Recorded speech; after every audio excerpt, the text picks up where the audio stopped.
चलिए, तो पहला सवाल आपकी स्क्रीन पर है कि मानव शरीर का रक्त बैंक किसे कहा जाता है। तो मानव शरीर का रक्त बैंक किसे कहा जाता है साथियों, अगर आपका जवाब प्लीहा है तो मैं कहूंगा आपका जवाब बिल्कुल सही है। प्लीहा को ही मानव शरीर का रक्त बैंक कहा जाता है।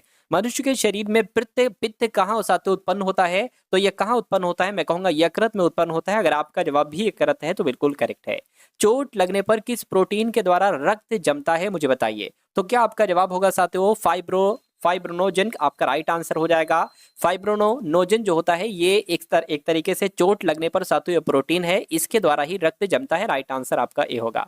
अगला देखिए, पानी के अंदर ध्वनि सुनने के यंत्र को साथियों क्या कहा जाता है। तो इसको साथियों क्या कहा जाता है, आपसे पूछा जा रहा है, फटाफट आप लोग मुझे बता दीजिए। चलिए चलिए, तो अगर आपका जवाब साथियों हाइड्रोफोन है तो आपका जवाब यहाँ पर बिल्कुल सही हो जाएगा। उसके बाद देखिए अगला सवाल है, कह रहे कि प्रकाशीय तंतु में प्रकाश किस सिद्धांत पर कार्य करता है। तो प्रकाशीय तंतु में प्रकाश जो है ना ये पूर्ण आंतरिक परिवर्तन के सिद्धांत पर कार्य करता है। सही जवाब आपका ऑप्शन नंबर बी होगा। उसके बाद देखिए, पौधे का कौन सा हिस्सा पानी और खनिज का परिवहन करता है। तो पौधे का कौन सा हिस्सा, मैं कहूंगा जो जाइलम होता है ना, जाइलम, ये एक ऐसा हिस्सा है पौधे का जो पानी का भी और खनिज का परिवहन करता है। आंसर आपका ए होगा। एक विशेष कार्य करने वाले समान कोशिकाओं के समूह यहाँ पर होना चाहिए। क्या होना चाहिए साथियों, समूह होना चाहिए। यानी कि एक विशेष कार्य करने वाले समान कोशिकाओं के समूह को क्या कहा जाता है, ग्रुप ऑफ सेल को क्या कहा जाता है, मैं कहूंगा साथियों ऊतक कहा जाता है। ऊतक आपका जवाब हो जाएगा। अगला सवाल देखिए, किस वैज्ञानिक ने क्रम विकास का सिद्धांत दिया था। तो जो क्रम विकास का सिद्धांत दिया था, मैं कहूंगा ये चार्ल्स डार्विन के द्वारा दिया गया था। राइट आंसर आपका बी होगा। उसके बाद देखिए, मनुष्य के शरीर में प्रचुर मात्रा में पाया जाने वाला तत्व कौन सा है। तो कौन से साथियों वो तत्व है, नाइट्रोजन है, ऑक्सीजन है, कैल्शियम है, लोहा है। मैं कहूंगा ऑक्सीजन वो तत्व है जो मनुष्य के शरीर में प्रचुर मात्रा में पाया जाता है। अगला सवाल देखिए, मानव शरीर की सबसे बड़ी कोशिका का नाम क्या है। ये सवाल आपके ग्रुप डी के एग्जाम में आएगा, इसलिए इसको अपने मनोमस्तिष्क में स्टोर आप लोग कर लीजिए। तो तंत्रिका कोशिका की अगर बात करें, मानव शरीर की सबसे बड़ी कोशिका है। उसके बाद देखिए, कह रहे कि ट्रांसफार्मर किस सिद्धांत पर कार्य करता है। तो ट्रांसफार्मर की अगर साथियों यहाँ पर हम लोग बात करते हैं किस सिद्धांत पर कार्य करता है, देखिए विद्युत चुंबकीय प्रेरण के सिद्धांत पर कार्य करता है। बिल्कुल अच्छा, अन्योन्य प्रेरण के सिद्धांत पर, यानी कि दोनों ही आपके जवाब होंगे, इसलिए आंसर आपका जाएगा ऑप्शन नंबर सी के साथ। अगला देखिए, करके सोडियम और पोटेशियम को किस में डुबोकर रखा जाता है। तो सोडियम और पोटेशियम को तो साथियों केरोसिन के तेल में डुबोकर रखा जाता है। राइट आंसर अगर आपका भी ऑप्शन नंबर सी के साथ है तो मैं कहूंगा आंसर आपका बिल्कुल करेक्ट हो जाएगा। अगला देखिए, यानी कि लोहे पर जंग लगना किस तरह की अभिक्रिया है। तो ये कैसी अभिक्रिया है, ये रेडॉक्स अभिक्रिया है बिल्कुल, ये ऑक्सीकरण और अपचयन की अभिक्रिया है बिल्कुल, यानी कि दोनों ही आपके जवाब हैं। आंसर आपका ऑप्शन नंबर सी होगा। सवाल आपका ऐसे भी आ सकता है, कोई एक ऑप्शन उसमें होगा और तीन ऑप्शन अलग होंगे, तो दोनों चीजें मैंने आपको बताई हैं, दोनों चीजें आप लोग याद रखेंगे। दांतों के अध्ययन को साथियों क्या कहा जाता है, मुझे बताइए। तो दांतों के अध्ययन को ऑडोंटोलॉजी कहते हैं, एंथोलॉजी कहते हैं, एस्ट्रोनॉमी कहते हैं, ऑरोलॉजी कहते हैं। आपको यहाँ पर ये ध्यान रखना है कि ऑडोंटोलॉजी कहा जाता है साथियों दांतों के अध्ययन को। उसके बाद देखिए, सोलर सेल किस ऊर्जा को किस ऊर्जा में परिवर्तित करता है। तो सोलर ऊर्जा की अगर बात करें, देखिए सोलर आ रहा है तो यहाँ पर शुरू में जो होगा वो सौर ही होगा, यानी कि सौर ऊर्जा को विद्युत ऊर्जा में जो बदलता है वो सोलर सेल ही बदलता है। तो जिनका भी आंसर सी है बिल्कुल करेक्ट हो जाएगा। अगला देखिए, मनुष्य आंखों से कितनी डिग्री तक देख सकता है। तो देखिए मान लीजिए साथियों ये क्या है, ये मनुष्य है। एक अगर बात करते कितने डिग्री तक साथियों देख सकता है, ये आपसे यहाँ पर पूछा। देखिए एक तो वो यहाँ तक देख लेगा, मान लीजिए साथियों एक सेकंड थोड़ा सा ये वैसे बन गया।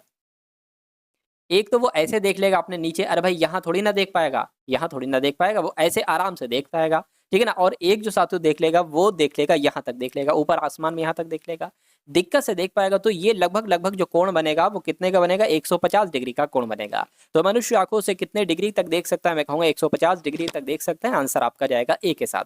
अगला देखिए साथ, और ये पूरी लाइन अगर हो जाएगी तो फिर ये 180 डिग्री का कोण हो जाएगा।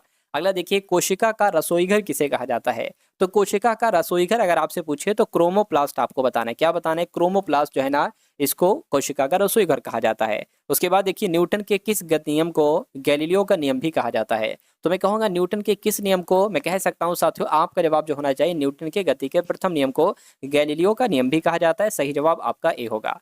पौधों में पाया जाने वाला हार्मोन ऑक्सिन, क्या ऑक्सिन ये किसकी खोज, यानी कि ऑक्सिन नामक जो हार्मोन है इसकी खोज किसके द्वारा की गई थी। तो ये तो साथियों चार्ल्स डार्विन के द्वारा खोजा गया था। ऑक्सिन नामक हार्मोन जो पौधों में पाया जाता है ये चार्ल्स डार्विन के द्वारा खोजा गया था। अगला सवाल साथियों आपकी स्क्रीन पर कह रही है, टिटनेस बीमारी मनुष्य के किस अंग को प्रभावित करती है। तो जो टिटनेस बीमारी है ये तंत्रिका तंत्र को प्रभावित करती है। आंसर आपका सी होगा। अगला देखिए करके ब्लैक बोर्ड काला रंग का क्यों दिखता है। आपके बच्चे में साथियों देखते होगे, अभी भी देखते होगे ब्लैक बोर्ड जो है ना वो काला रंग का होता है। क्यों? काला पेंट होता है, इस वजह से सारे रंग, यानी कि ये ब्लैक बोर्ड काला रंग जो है ये सारे रंग अवशोषित कर लेता है, ये काला रंग अवशोषित कर लेता है। मैं कहूंगा साथियों ये सारे रंग अवशोषित कर लेता है, इसलिए आंसर आपका जो जाएगा बी जाएगा। ठीक है ना। उसके बाद देखिए करके चलती लिफ्ट में मनुष्य के वजन पर क्या फर्क पड़ेगा। यानी कि अगर मान लीजिए ये एक लिफ्ट है और ये चल रही है, यानी कि ये ऊपर की तरफ जा रही है, ऊपर की तरफ जा रही है। मान लीजिए यहाँ पर एक मनुष्य है, तो इसके वजन पर क्या फर्क पड़ेगा। मैं कहूंगा साथियों बढ़ जाएगा या कम हो जाएगा, ये आपसे कुल मिला के पूछा जा रहा है। अच्छा देखिए लिफ्ट चल रही है तो वो तो ऊपर भी जा सकती है तब भी कहोगे चल रही है, और वो नीचे भी आ सकती है तब भी यही कहोगे चल रही है।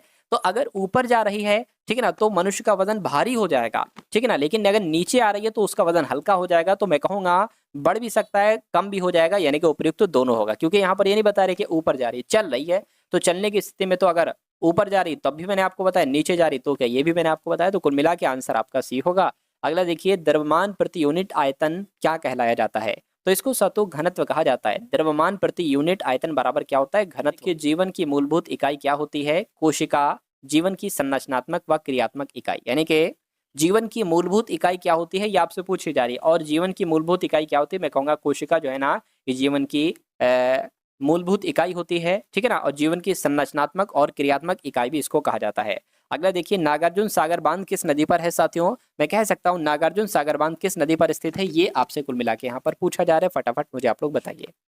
आपको ध्यान रखना है साथियों नागार्जुन सागर बांध ये कृष्णा नदी पर है। कृष्णा नदी यानी कि ऑप्शन नंबर तो कह रही है जातक कथाएं निम्नलिखित में से किस संप्रदाय से संबंधित है। तो ये बौद्ध धर्म से संबंधित है। आंसर अगर आपका डी है तो बिल्कुल करेक्ट है। अगला देखिए यानी कि मांसपेशियों में ऐंठन जो होती है ये किसके कारण से होती है। पसीने के दौरान पानी की कमी से नहीं, थका देने वाली मांसपेशियों का एरोबिक रूप से प्रतिक्रिया करने की वजह से, रक्त परिसंचरण में वृद्धि की वजह से, लैक्टिक अम्ल के संचय की वजह से, बिल्कुल सातु इस वजह से ही मांसपेशियों में ऐंठन होती है। मिट्टी में पानी के रिसाव की दर सबसे कम होती है। तो सबसे कम जो होती है साथियों वो चिकनी मिट्टी में होती है। चिकनी मिट्टी में पानी के रिसाव की दर सबसे कम होती है। ज्ञानपीठ पुरस्कार निम्नलिखित में से किस क्षेत्र में उत्कृष्टता के लिए दिया जाता है। तो मैं कहूंगा साहित्य के क्षेत्र में उत्कृष्टता के लिए दिया जाता है साथियों ज्ञानपीठ पुरस्कार। उसके बाद देखिए निम्नलिखित में से कौन सा विरासत स्थल वास्तुकला की बेहतरीन द्रव्य शैलियों को दर्शाता है। तो किसकी बात चल रही है साथियों, हम्पी की बात चल रही है। यानी कि हम्पी जो है ना ये विरासत स्थल है, ये वास्तुकला की बेहतरीन द्रव्य शैली को दर्शाता है। उसके बाद देखिए शुद्धि आंदोलन के संस्थापक कौन थे। तो शुद्धि आंदोलन के संस्थापक मैं कहूंगा स्वामी दयानंद सरस्वती, ये शुद्धि आंदोलन के संस्थापक थे। अगला देखिए आप साथियों करंट अफेयर के क्वेश्चन यहाँ से स्टार्ट है। आपसे कहा जा रहा है कि हाल ही में भारत की पहली विदेशी डिफेंस मैन्युफैक्चरिंग यूनिट किस देश में स्थापित की गई है। तो ये साथियों मोरक्को देश में स्थापित की गई है। सही जवाब आपका जो जाएगा वो ऑप्शन नंबर बी होगा। उसके बाद देखिए कह रहे कि हाल ही में आईसीसी ने प्रशासन संबंधी मुद्दों पर किस देश की क्रिकेट इकाई की सदस्यता निलंबित की है। तो क्या आपका जवाब होगा, मैं कहूंगा अमेरिका आपके सवाल का जवाब हो जाएगा। आईसीसी ने प्रशासन संबंधी मुद्दों पर अमेरिका देश की क्रिकेट इकाई की सदस्यता निलंबित कर दी है। किस देश ने 31 मार्च 2026 तक चांदी के आयात पर प्रतिबंध लगाया है। तो ये काम अपने भारत देश ने ही किया है। अपने भारत देश ने 31 मार्च 2026 तक चांदी के आयात पर प्रतिबंध लगा दिया है। उसके बाद देखिए किस राज्य में सुबनसिरी नदी पर 2200 मेगावाट ओजू जल विद्युत परियोजना को मंजूरी मिली है। तो अगर बात करते हैं किस राज्य में है ये, तो मैं कहूँगा अरुणाचल प्रदेश में है ये सुबनसिरी नदी, और इस पर 2200 मेगावाट ओजू जल विद्युत परियोजना को मंजूरी मिली है। किसने 49वीं प्रगति बैठक की अध्यक्षता की है। तो पता किसने किया है साथियों, नरेंद्र मोदी के द्वारा ही 49वीं प्रगति बैठक की अध्यक्षता की गई है। अगला देखिए किस देश के फुटबॉलर जोरोम बोइटेंग ने शानदार करियर के बाद 37 वर्ष की आयु में फुटबॉल से संन्यास ले लिया है। तो मैं कह सकता हूँ साथियों जर्मनी देश के हैं ये फुटबॉलर। कहाँ के हैं, जर्मनी देश के हैं। आंसर आपका ए होगा। 7वां फ्यूचर फूड फोरम 2025 कहाँ शुरू हुआ है। तो ये पता साथियों कहाँ शुरू हुआ, ये दुबई में शुरू हुआ है। दुबई आपके सवाल का राइट आंसर हो जाएगा, है ना। भारत और किस देश ने जैविक उत्पादों के पारस्परिक मान्यता समझौते पर हस्ताक्षर किए हैं। तो मैं कहूँगा भारत और ऑस्ट्रेलिया देश ने जैविक उत्पादों के पारस्परिक मान्यता समझौते पर हस्ताक्षर किए हैं। ये वही सवाल है साथियों जो आपके एग्जाम में आपसे यहाँ पर पूछे जाएंगे, ठीक है ना। चलिए तो अब साथियों आपके 50 नहीं साथियों 40वें नंबर से आपके जो है ना वो रीजनिंग के क्वेश्चन आपके स्टार्ट हो चुके हैं। तो इन सवालों को आप लोग बहुत अच्छे तरीके से साथियों देखिएगा, ठीक है ना। चलिए हम लोगों ने साइंस के क्वेश्चंस देखे, करंट अफेयर और कुछ क्वेश्चंस जीके के देखे। अब रीजनिंग और मैथ्स को आप लोग देखिए। देखिए ऐसे सवाल साथियों आपके एग्जाम में आएंगे। कह के 4 शब्द दिए गए हैं, ये 4 शब्द दिए गए हैं जिनमें से 3 किसी तरह से समान है और एक अलग है। उस अलग वाले के बारे में आपको बताना है। तो देखिए दिसपुर, मुंबई, चेन्नई, झारखंड, ये तीनों कहीं ना कहीं किसी ना किसी राज्य की राजधानियां हैं, लेकिन ये अपने आप में एक राज्य है, ये राजधानी नहीं है। इसलिए मैं कहूंगा ये आपका जवाब जो जाएगा वो ऑप्शन नंबर डी के साथ जाएगा। उसके बाद देखिए अगला सवाल है, यानी कि GYM को 2275 लिखा जाता है, तो KIT को साथियों क्या लिखा जा सकता है, मुझे बताइए। देखिए G आता है 7 पर, Y आता है 25 पर, M आता है 13 पर। ये 2275 ऐसा तो नहीं साथियों इनके बीच में गुणा की गई है, यानी कि 7 गुणा 25 गुणा 13 ऐसा तो नहीं, तो 2275 है, कोई दिक्कत नहीं साथियों, एक बार करा के हम लोग यहाँ पर देख लेते हैं। देखिए 13 सत्ते 91 हो जाएगा, यानी कि 91 की गुणा आपको 25 से कर देनी है। 5 एकम 5, 5 नीम आपका 45 हो गया, 2 एकम 2, 2 नीम आपका 18 हो गया, 5 आ गया, 7 आ गया, 12 आ गया, यानी कि 2275। देखिए वही 2275 आ गया, तो मैं कहूंगा K 11 पर आता है, I 9 पर आता है, T आपका 20 पर आता है, इसकी आपको गुणा कराना है। 20 दुना कितना हो जाएगा, 180 हो जाएगा, यानी कि 11 से गुणा कराना तो 180 180 ऐसे लिख दिया जाएगा, तो ये आपका 1980 आ जाएगा। 1980 कौन से ऑप्शन में, ऑप्शन नंबर बी वाले में है। तो ये रीजनिंग के सवाल के देखिए AEI EIO, देखिए ये तो सब मुझे वॉवेल लग रहे हैं, है ना, क्या लग रहे हैं साथियों, ये सारे के सारे वॉवेल लग रहे हैं। देखिए ए आपने वॉवेल का सुना होगा, AEI OU, अच्छा यहाँ पर मुझे ऐसे ही लग रहा है AEI, फिर क्या आएगा, O आएगा, है ना, O आएगा तो O आ गया। ये क्या है, E है, E के बाद देखिए I आएगा, देखिए E के बाद I आया है, और I के बाद देखिए O आया है, तो फिर यहाँ पर क्या आ जाएगा, U आ जाएगा। अब देखिए I के बाद O है, देखिए I के बाद O है, फिर U है, I के बाद O है, फिर U है, अब फिर से A से स्टार्टिंग हो जाएगी, तो यानी कि यहाँ पर साथ तो A आ जाएगा, यानी कि OUA कहाँ पर लिखा हुआ है, OUA आपका ऑप्शन नंबर सी में लिखा हुआ है, तो सी जिनका जवाब है, मैं कहूँगा आंसर आपका बिल्कुल करेक्ट है।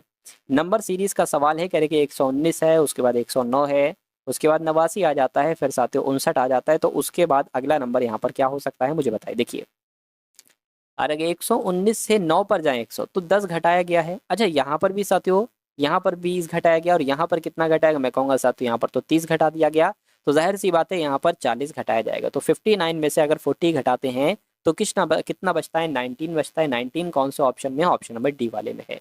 तो जिनका भी आंसर यहाँ पर ऑप्शन नंबर डी के साथ है तो बिल्कुल सही हो जाएगा। अगला सवाल देखिए आपकी स्क्रीन पर, बहुत शानदार और बहुत जानदार साथियों आपकी स्क्रीन पर ये सवाल है, इसको करने की कोशिश कीजिए। देखिए आपसे कहा जा रहा है, प्रीति ने राहुल से अधिक अंक प्राप्त किए, यमुना दिव्या के बराबर अंक प्राप्त किए, लोकिता ने मंजू से कम अंक प्राप्त किए, राहुल ने यमुना से अधिक अंक प्राप्त किए। मंजू ने दिव्या से कम अंक प्राप्त किए, सबसे कम अंक किसने प्राप्त किए, ये आपको यहाँ पर बताना। देखिए जो जो सवाल में कह रहा है वो करते जाइए। प्रीति ने राहुल से अधिक अंक प्राप्त किए, तो प्रीति ने राहुल से अधिक अंक प्राप्त किए, यानी कि राहुल ने कम अंक प्राप्त किए होंगे, ठीक है ना, कोई दिक्कत नहीं है। चलिए तो प्रीति ने राहुल से अधिक अंक प्राप्त किए, ठीक है। अब देखिए प्रीति राहुल कहीं और पर लिखे हैं, प्रीति और राहुल, राहुल यहाँ पर आ गया। राहुल ने यमुना से अधिक अंक प्राप्त किए, राहुल ने यमुना से, है ना, अधिक अंक प्राप्त किए, ठीक है, 3 लोग मिल गए। अब देखिए यमुना कहीं पर लिखा, ये लिखा है यमुना दिव्या के बराबर अंक प्राप्त करती है, यमुना जो है ना ये दिव्या के बराबर अंक प्राप्त करती है। लोकिता ने मंजू से कम अंक प्राप्त किए, लोकिता ने मंजू से, है ना, लोकिता ने मंजू से कम अंक प्राप्त किए, ठीक है, यानी कि मंजू ने ज्यादा अंक प्राप्त किए होंगे। अभी हमें ये नहीं पता है कि मंजू लोकिता यहाँ पर रखेंगे या यहाँ पर रखेंगे, इसलिए हमने इसको कहीं पर नीचे रख लिया है। उसके बाद कहेंगे मंजू ने दिव्या से कम अंक प्राप्त किए, यानी कि मंजू ने दिव्या से कम अंक प्राप्त किए हैं, तो दिव्या ने ज्यादा अंक प्राप्त किए होंगे। अच्छा यहाँ पर दिव्या ये बैठी तो है, यानी कि दिव्या से कम अंक प्राप्त किए हैं मंजू ने, ठीक है ना, और मंजू से कम अंक प्राप्त किए हैं साथियों लोकिता ने, तो सारे तो बैठा दिए हमने, तो बचा कौन सा, तो कुछ नहीं बचा। सवाल पूछा जा रहा है सबसे कम अंक किसने प्राप्त किए, मैं कहूँगा लोकिता ने साथियों सबसे कम अंक प्राप्त किए, इसलिए आंसर आपका जो जाएगा ऑप्शन नंबर बी के साथ जाएगा। उसके बाद देखिए अगला सवाल है, आपसे कहा जा रहा है कि सबसे पहले क्या है साथियों, 47 से यहाँ पर 15 बनाया गया है, तो उसी प्रकार साथियों 19 से यहाँ पर कौन सा नंबर बनेगा, ये बात आपको यहाँ पर बताना है, बताइए। देखिए अच्छा अगर 15 की हम यहाँ पर 3 से गुणा करें तो 45 आता है ना, 15 यहाँ कितना हो जाएगा 45, इसमें सिर्फ आप 2 जोड़ दीजिए तो 47 हो जाएगा। उसी प्रकार अगर हम 19 की साथियों अगर हम 3 से गुणा करते हैं तो 57 आ जाता है, 57 भी जैसे यहाँ पर 2 जोड़ा है ना, तो यहाँ पर भी 2 जोड़ी 59 आ जाएगा। अगर 59 हमारा ऑप्शन में है तो ये लॉजिक हमारा बिल्कुल सही लगा। देखिए जरा 59 ये आपका ऑप्शन नंबर डी वाले में, तो जिनका भी आंसर ऑप्शन नंबर डी के साथ है तो बिल्कुल सही हो जाएगा। अगला क्वेश्चन देखिए साथियों, ये भी सवाल आपके सामने नंबर सीरीज का है, 43 है, उसके बाद साथियों 55 है, और 79 है, और 115 है। कह रहे हैं कि उसके बाद जो आएगा वो कौन सा नंबर साथियों यहाँ पर आना चाहिए। देखिए सबसे पहले अगर 43 से 55 पर जाए तो यहाँ पर साथियों कितना बढ़ा है, 5 में से 3 जाएगा, 2 बचेगा, 5 में से 4 1 बचेगा, 12 बढ़ा है। अच्छा यहाँ पर कितना बचा बड़ा है साथियों, 9 में से 5 जाएगा 4, 7 में ये 2 हो जाएगा, 12 बड़ा, फिर 24 बड़ा, फिर यहाँ पर कितना बड़ा साथियों, 15 में से 9 जाएगा तो 6 बचेगा, ये 10 हो गया, 10 में से 7 जाएगा 3 बचेगा, तो 12 का पहाड़ आ गया। 12 कम 12, 12 दोनों 24, 12 3 36, तो यहाँ पर क्या आएगा 12 चौक 48 आएगा।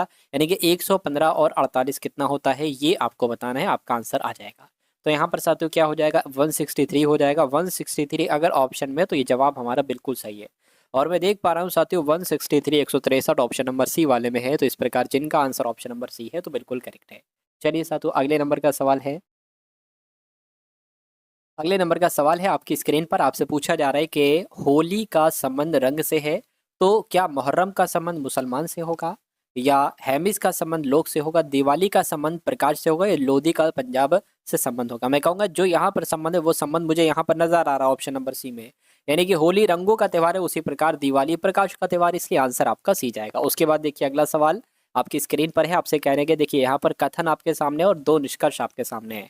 आपको बताना है कथन के अकॉर्डिंग कौन सा निष्कर्ष सही है। कह रहे कि कुछ आलू टमाटर है, तो मान लेते हैं साथियों कुछ आलू टमाटर हैं, ये क्या हो गए ये आलू हो गए, और कुछ आलू टमाटर मान लेते इतने आलू जो है ना वो क्या हो गए इतने आलू टमाटर हो गए। कह रहे कि सभी टमाटर प्याज है, तो ये सभी के सभी टमाटर क्या हो जाएंगे, ये सभी के सभी टमाटर प्याज हो जाएंगे। अब निष्कर्ष को देखिए, कह रहे कि कुछ टमाटर आलू हैं, कुछ टमाटर आलू है, बात बिल्कुल सही, इतने टमाटर आलू हैं, बात बिल्कुल सही है। सभी प्याज आलू हैं, सभी प्याज आलू नहीं हो सकते, कुछ प्याज आलू हो सकते हैं, तो ये आपका गलत हो जाएगा। यानी कि सिर्फ केवल निष्कर्ष एक अनुसरण करता है, ऐसा आपका ऑप्शन नंबर 1 में लिखा हुआ है। चलिए उसके बाद देखिए अगला सवाल आपसे कहा जा रहा है कि यदि प्लस का अर्थ क्या है, मैं आपको बता देता हूँ। देखिए साफ साफ यहाँ पर लिख नहीं पाया होगा है ना, टाइप नहीं हो पाया होगा। प्लस का अर्थ साथियों क्या है, माइनस है, माइनस का अर्थ क्या है साथियों, गुणा है, गुणा का अर्थ क्या है साथियों, भाग है, और भाग की अगर बात करें भाग का मतलब प्लस है। और आपको इसको सॉल्व करना है 43 2 2 और 8, ठीक है ना, इतनी बात क्लियर है। देखिए अब जैसे कि अगर बात करते हैं साथियों यहाँ पर 8 के बाद ये कुछ नहीं है, जैसे कि माइनस है, माइनस का मतलब गुणा है, तो यहाँ पर सातों गुणा आ जाएगा। ये गुणा है, गुणा का मतलब क्या भाग है, तो सातों यहाँ पर क्या आ जाएगा भाग आ जाएगा, है ना। अच्छा एक बात मैं आपको बता दूं 43 ये मैंने गलत लिख दिया है, एक सेकेंड। देखिए 43 2 और फिर 2 और फिर 8 अलग हो जाएगा यहाँ पर, ठीक है ना। अब देखिए माइनस का अर्थ क्या है सातों, माइनस का अर्थ गुणा, गुणा आ जाएगा, गुणा का अर्थ क्या है, गुणा का अर्थ भाग है, तो यहाँ पर सातों भाग आ जाएगा। और फिर प्लस है, प्लस का मतलब क्या है माइनस, तो माइनस है, इसको आपको सॉल्व करना है बस खाली। अब देखिए 43 गुणा इसकी भाग कराओगे तो ये तो 1 आ जाएगा, है ना, 2 एकम 2 2 एकम 2, ये 8 आ जाएगा, 43 से कम 43 हो जाएगा, -8, तो इसको क्या माइनस कराओगे 35 आएगा, जो कौन से ऑप्शन में सातों ऑप्शन नंबर ए वाले में है। तो जिनका आंसर मैंने आंसर से पहले था, आंसर आप लोग मुझसे पहले सातु दिया करिए। यानी कि आंध्र प्रदेश का संबंध तेलुगु से है, तो उसी प्रकार असम का संबंध मैथिली से होगा, केरल का संबंध मलयालम से होगा, गोवा का हिंदी से, या त्रिपुरा का तेलुगु से, मुझे बताइए। देखिए आंध्र प्रदेश की भाषा है ये तेलुगु, तो उसी प्रकार केरल की भाषा यहाँ पर जो दी गई है वो मलयालम दी गई है, ये असम की भाषा नहीं है, ये गोवा की नहीं, त्रिपुरा की नहीं है। तो मैं कहूँगा जवाब आपका जो जाएगा ऑप्शन नंबर बी के साथ जाएगा। अगला सवाल साथ आपके स्क्रीन पर है, आपसे कहा जा रहा है कि कथन और निष्कर्ष है, ठीक है ना, 2 निष्कर्ष है 2 कथन है। आपसे कह रहे हैं कि सभी फूल फल है, मान लीजिए साथों ये क्या हो गए, ये फूल हो गए, और सभी फूल यानी कि सारे के सारे फूल क्या हो जाएंगे, फल हो जाएंगे। और सभी फल क्या है, सभी फल जो है ना ये पौधे हैं, ठीक है भैया कोई दिक्कत नहीं है। उसके बाद आपसे यहाँ पर कहा जा रहा है कि सभी फूल पौधे हैं, है ना, सभी फूल, सभी फूल पौधे नहीं है, सभी, अच्छा सभी क्या लिखा हुआ है, एक सेकंड, निष्कर्ष पहला ये है ना, दूसरा ये है, तो सभी पौधे फूल है, सभी पौधे फूल नहीं है, कुछ पौधे फूल हैं, सिर्फ इतने पौधे फूल हैं, तो ये गलत हो जाएगा, ठीक है ना, ये आपका क्या हो जाएगा, गलत हो जाएगा। चलिए कोई दिक्कत नहीं है। उसके बाद अगर बात करें कुछ फल फूल हैं, कुछ फल फूल हैं, बिल्कुल कुछ फल, यानी कि इतने फल जो है ना ये फूल हो जाएंगे, तो ये आपका सही हो जाएगा। दूसरा वाला आपका सही है, पहला वाला गलत है। ऐसा कहाँ लिखा हुआ है, ऐसा तो ऑप्शन नंबर ए में ही लिखा हुआ है। नेक्स्ट नंबर का सातों सवाल आपकी स्क्रीन पर है, और आपसे यहाँ पर कहा जा रहा है कि एक निश्चित कूट भाषा में EMTWX को XWTME लिखा जाता है, तो PYSCI को सातों क्या लिखा जा सकता है। देखिए मुझे ऐसा लग रहा है कि इन लेटर्स की मदद से ही ये लेटर सातों बनाए गए हैं, लेकिन फ़र्क सिर्फ और सिर्फ इतना है कि जो सबसे अंत वाला है वो सबसे पहले आ चुका है, जो सेकंड लास्ट है वो सातों स्टार्टिंग में सेकंड में आ गया है, और फिर टी की पोजीशन जहाँ थी वही है, एम सातों ये आ गया, और ई आपका जो है ना वो ये आ गया। तो समझ गए सातों, उसी प्रकार ये आपका आई आ जाएगा, फिर सी आ जाएगा, एस आ जाएगा, वाई आ जाएगा और पी आ जाएगा। तो ऐसा कौन से ऑप्शन में लिखा हुआ है? ICSYP, ऐसा ऑप्शन नंबर सी में लिखा हुआ है। तो जो लोग भी ऑप्शन नंबर सी के साथ हैं तो बिल्कुल सही हो जाएगा। तो साथियों अब आपके सामने यहाँ पर मैथ्स के क्वेश्चन स्टार्ट हो चुके हैं, तो इन मैथ्स के सवालों को भी आप लोग बहुत अच्छे तरीके से देख लीजिएगा, ठीक है ना। चलिए, क्योंकि साथियों मैथ्स के भी अच्छे खासे क्वेश्चन आपके एग्जाम में आएंगे, ग्रुप डी के एग्जाम में। करेंगे चावल के मूल्य में 20% की छूट मिलने से एक्स, चावल की के मूल्य में 20% की छूट मिलने से एक्स रुपए, मतलब अच्छा मिलने से एक्स जो है ना, ये 100 रुपए में पाँच, अच्छा एक्स कोई व्यक्ति है, एक्स 100 रुपए में 5 किलोग्राम चावल और खरीद सकता है जब 20% की छूट हो गई थी। तो चावल का प्रति किलो घटा हुआ मूल्य आपसे पूछा जा रहा है, तो घटा हुआ मूल्य आप कैसे निकालेंगे? क्या ट्रिक से अगर बात करें तो घटा हुआ मूल्य आप कैसे निकालेंगे? देखिए 100 रुपए में 5 किलोग्राम चावल और खरीद सकते हैं, 100 रुपए में बटा 5 नीचे आ जाएगा, 100 रुपए में 5 किलोग्राम चावल और खरीद सकते हैं, 20% छूट, तो इसका 20% निकाल लीजिए साथियों ट्रिक के साथ। इसका 20% निकालेंगे तो 20/100 हो जाएगा, ठीक है ना। अब देखिए इसको कैंसिल कर लीजिए, 0 से आपका 0 हो जाएगा, 2 से आपका 5 आ जाएगा, 5 से कट होगा ये 20 आ जाएगा, 20 से कट होगा तो 4 आ जाएगा, यानी कि चावल का घटा हुआ प्रति किलो घटा हुआ मूल्य 4 रुपए होगा। और 4 रुपए कौन से ऑप्शन में? ऑप्शन नंबर ए वाले में। तो जो लोग भी ऑप्शन नंबर ए के साथ हैं तो बिल्कुल सही है। अब इस सवाल के साथ तो यहाँ पर हम लोग बात करें, आपसे क्या कहा जा रहा है? आपसे यहाँ पर कहा जा रहा है कि ए और बी मिलकर एक काम को 40 दिनों में पूरा करते हैं, ठीक है। ए और बी मिलकर एक काम को जो है ना वो कितने दिन में पूरा करते हैं? वो साथियों 40 दिन में पूरा करते हैं, ठीक है, कोई दिक्कत नहीं। कह रहे कि उन्होंने 30 दिनों तक एक साथ मिलकर काम किया, यानी कि देखिए अगर टोटल इन्होंने क्या 40 दिनों में कोई कार्य पूरा किया है, अच्छा आगे पढ़ लीजिए, उन्होंने 30 दिनों तक, यानी कि ए और बी ने मिलकर एक साथ कर लेते हैं वो काम 40 दिन में, लेकिन इन्होंने वो काम 30 दिन तक ही किया, यानी कि 10 दिन का काम बाकी होगा। तो कह रहे कि फिर बी ने काम छोड़ दिया, शेष ए ने काम, यानी कि जो काम बाकी रहा वो ए करता रहा और ए ने वो अगले 22 दिनों में पूरा कर लिया।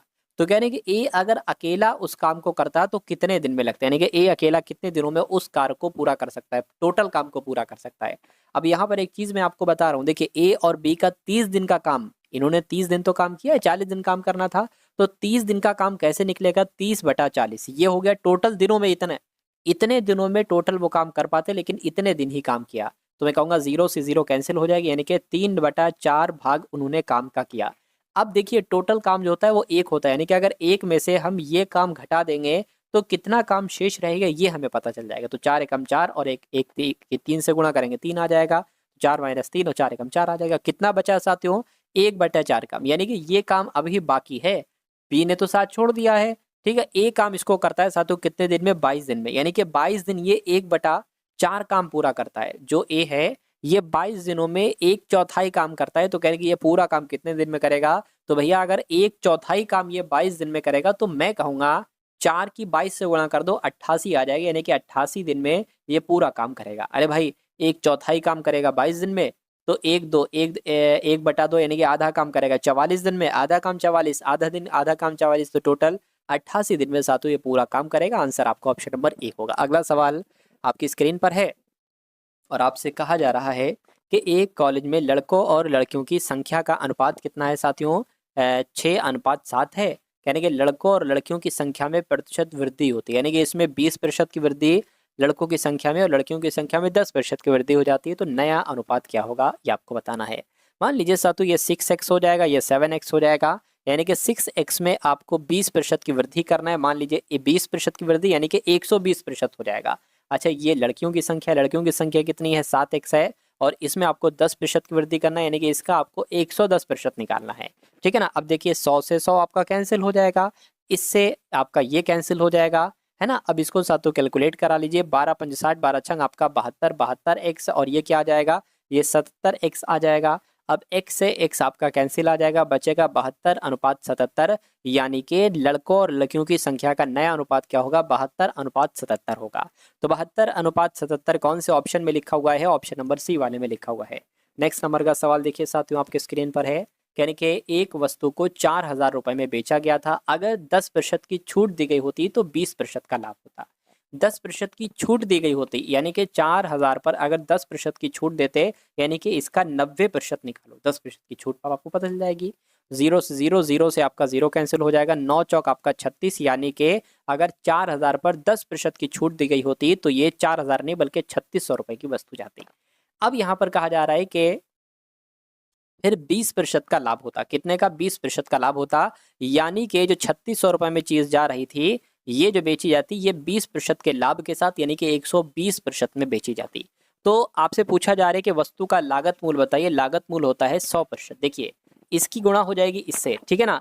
यानी कि ये 120% की वैल्यू है, इसकी आपको 100% की वैल्यू क्या करना है साथियों, यहाँ पर एक तरीके से निकालना है। तो 3600 गुणा 100 आ जाएगा बटा 120 आ जाएगा। ये आपके 1% की वैल्यू निकली है, ठीक है ना। अब 100% की वैल्यू निकालेंगे तो कैसे साथियों, यहाँ पर अगर आप निकाल पाएंगे, यानी कि ये अगर 100 है, ये 100 ना लिखते तो 1% की वैल्यू होती, 100 लगा दिया तो ये 100% की वैल्यू। इसको कैलकुलेट करिए साथियों, 12 तिया 36 हो जाएगा, 000 ये हो जाएगा, यानी कि 3000 आपका आएगा वस्तु का लागत मूल्य। 3000 कौन से ऑप्शन में है? ऑप्शन नंबर बी वाले में। तो जिनका आंसर ऑप्शन नंबर बी है तो बिल्कुल सही है। उसके बाद देखिए अगले नंबर का सातों सवाल आपकी स्क्रीन पर है, करके बिना किसी स्टॉप पर रुके एक बस की चाल 70 किलोमीटर प्रति घंटा है। यानी कि बिना रुके आनंद फानंद में चल रही है ट्रेन, रुक नहीं रही है साथियों, बस रुक नहीं रही है, तो 70 किलोमीटर प्रति घंटा की चाल से जाती है। लेकिन जब ये स्टॉप्स पर रुकती है, कई बार रुकती है बीच में, तो इसकी चाल जो है वो 56 किलोमीटर प्रति घंटा हो जाती है। तो सवाल आपसे पूछा जाता है कि प्रति घंटे बस कितने मिनट रुकती है। तो इसके लिए कोई दिक्कत नहीं, इसके लिए एक सूत्र होता है, वो मैं आपको बता देता हूँ। इन दोनों को आपको घटाना है, यानी कि 70 माइनस 56 करना है, बटे जो पहली वाली चाल है वो आपको लिखना है। इतना काम आपको करना है, ठीक है ना। अब अगर साथियों यहाँ पर अगर बात करें तो इसको कैलकुलेट कराइए। 70 में से 56 जाएगा, कितना बचेगा?